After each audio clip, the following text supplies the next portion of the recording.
आप देख रहे हैं एसएनसी आवाज सैफी अब्बास के साथ। नमस्कार, एसएनसी आवाज में एक बार फिर आपका स्वागत है। सिंगरौली जिले में लगातार चोरी हो रही है और आज जिस तरह से जैंत में A40 और A41 में चोरी हुई है, इससे कॉलोनी में एक दहशत का माहौल है। एनसीएल की कॉलोनी है और पास में ही जैंत पुलिस चौकी भी है, लेकिन जिस तरीके से यहाँ पर चोरी हो रही है, लोगों को कहीं बाहर जाने में एक दहशत सा महसूस होता है। उन्हें लगता है कि वो अपने घर से बाहर गए नहीं, कि उनके पीछे अगर वो एक दिन बाद भी लौटे हैं तो कहीं चोरी ना हो जाए। और इस तरह से चोरियाँ यहाँ पहले हुई भी हैं। कोई एक दो दिन के लिए बाहर जाता है, जब लौट कर आता है तो उसे पता चलता है कि उनके पीछे चोरों ने उनके आवास को खंगाल डाला है। पड़ोसियों को पता नहीं रहता है कि कौन है कौन नहीं है, लेकिन चोर जो पूरे क्षेत्र में अपना एक नेटवर्क बनाए हुए हैं, ये बड़ी बात है। और पुलिस जिस तरह की सुरक्षा देना चाहिए, क्या वाकई में दे पा रही है? पुलिस ये कह रही है कि वो तो लगातार पेट्रोलिंग कर रही है, पुलिस रोड में पेट्रोलिंग करती है, लेकिन उसी कॉलोनी में कौन से घर में ताला लगा हुआ है, कौन से घर के लोग नहीं हैं, वहाँ किस तरह की स्थिति है, ये पुलिस को नहीं पता रहती है। लेकिन आखिर जब चोरी लगातार हो रही है, पुलिस पेट्रोलिंग भी कर रही है, तो इस तरह के चोरों का जो नेटवर्क है उसे क्यों नहीं तोड़ा जा रहा है, ये बड़ी बात है। आइए इसमें कुछ एनालिसिस करने की कोशिश करते हैं और ये पता करने की कोशिश करते हैं कि आखिर पुलिस से ज़्यादा चोरों का इंटेलिजेंस बेहतर क्यों लग रहा है, उनकी रैकी बेहतर क्यों लग रही है। कॉलोनी में ज़्यादातर लोग ऐसे हैं जो काम वाली रखे हुए हैं। हम ये नहीं कहते हैं कि सारे लोग ख़राब हैं। कई बार ऐसा होता है कि जो काम करती हैं उनके पति नशे से जुड़े हुए हैं, वो नशा करते हैं, जुआ खेलते हैं, तमाम बुरी चीज़ों में लिप्त है। ऐसे में कई बार ऐसा होता है कि इस तरह की जानकारी जो काम करने घर पर आते हैं उनसे उन्हें मिलती है, क्योंकि काम वालों को ये पता रहता है कि कौन कब जा रहा है, कहाँ क्या रखा हुआ है और कितना रखा हुआ है। इसीलिए बहुत सारी जगह पर जैसे ही कोई जाता है, उसके पड़ोस में किसी को पता हो या ना हो, लेकिन चोरों को पता चल जाता है कि कौन सा घर खाली है और वो बड़े इत्मीनान से चोरी कर कर चले जाते हैं। लेकिन अब क्या इन चोरों का नेटवर्क नहीं तोड़ा जा सकता है? क्योंकि पिछले काफ़ी समय से कई चोरियां अनसुलझी पहेली बनकर भी रह गई हैं। पुलिस अपने तरफ से प्रयास कर रही है।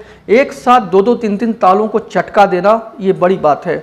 चोरों को बिल्कुल भी खौफ नहीं है। अगर निगाही की एक चोरी की बात करें तो वहाँ पर तो बाकायदा चोरों ने पहले गाड़ी लगाया, उसके बाद फ्रिज, गैस का सिलेंडर और बड़े बड़े सामान को वो गाड़ी में भर कर लेकर चले जाते हैं। पूरी कॉलोनी, चारों तरफ कॉलोनी में लोग रहते हैं, कॉलोनी लोगों के बीच से घिरी हुई है। वहाँ पर एक 207 या उस तरह की कोई बड़ी गाड़ी चोर लगाते हैं, घर का बड़ा सामान वो उसी में लोड करके लेके चले जाते हैं। यानी बेखौफ होकर चोर जिस तरीके से चोरी को अंजाम दे रहे हैं, घर से बाहर जाने वाला बिल्कुल ये अच्छे से जानता है कि सुरक्षा में चूक हुई नहीं कि उनके घर में चोरी हो जाएगी, लेकिन वो अपने घर को कैसे सुरक्षित रखें।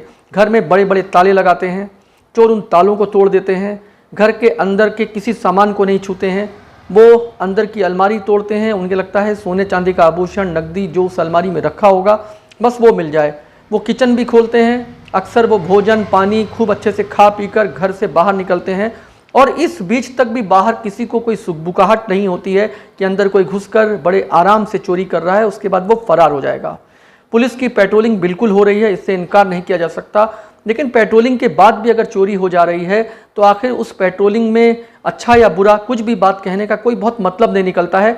और उसकी खामियों पर भी अगर बात करें तो उससे भी कोई बहुत बेहतर कुछ रिजल्ट बाहर तो नहीं आ सकता है। लेकिन सबसे बड़ी बात यह है कि क्या ये चोरियां इसी तरह से होती रहेंगी? उनमें से कुछ चोरियां पकड़ में आएंगी, कुछ चोरियां जो है वो अनसुलझी पहेली बन के रह जाएंगी। तो सबसे बड़ी बात यह है कि जो लोग काम कर रहे हैं क्या वो आइडेंटिफाई हो रहे हैं? हाँ, इसके साथ साथ एक बड़ी बात और भी है। कॉलोनी में ही कई ऐसे लोग हैं जो कर्मचारियों के बच्चे नशे में डूबे हुए हैं और उनको नशा कहीं ना कहीं से मुहैया हो रहा है। घर में जब सख्ती होने लगती है तो ये खुद मिलकर एक गैंग बना लेते हैं और उसके बाद उन्हें आसपास की कॉलोनी में किस सेक्टर में कौन नहीं है कौन है इसकी जानकारी मिलती है और ये म्यूचुअल कहीं ना कहीं अंडरस्टैंडिंग होती है कि उस कॉलोनी से जुड़ा हुआ अपनी कॉलोनी में उन लोगों के बारे में जानकारी देता है जो नहीं है।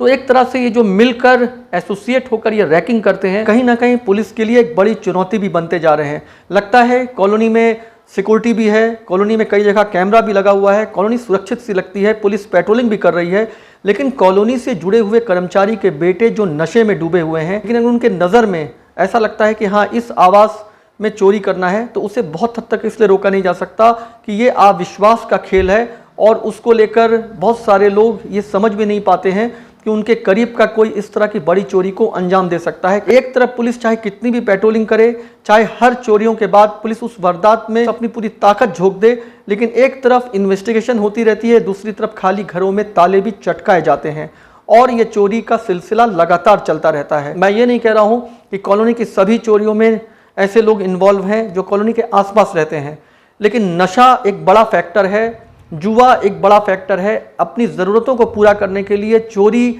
जैसा अपराध करना कोई बड़ी बात नहीं है। ऐसे में अगर रैकी हो रही है, पड़ोसी को पता हो या ना हो, चोरों को पता चल रहा है, तो वो इसीलिए कामयाब भी हो रहे हैं कि वो ये जानते हैं कि पुलिस की पेट्रोलिंग, आसपास के लोगों की जानकारी से कहीं बेहतर उनका इंटेलिजेंस है और वो इंटेलिजेंस अब तक तो फेल नहीं हुआ है। इसीलिए जैसे ही लोग अपना आवास छोड़ते हैं, उनके आवास में चोरी हो जाती है। एसएनसी आवाज़ के साथ सैफी अब्बास।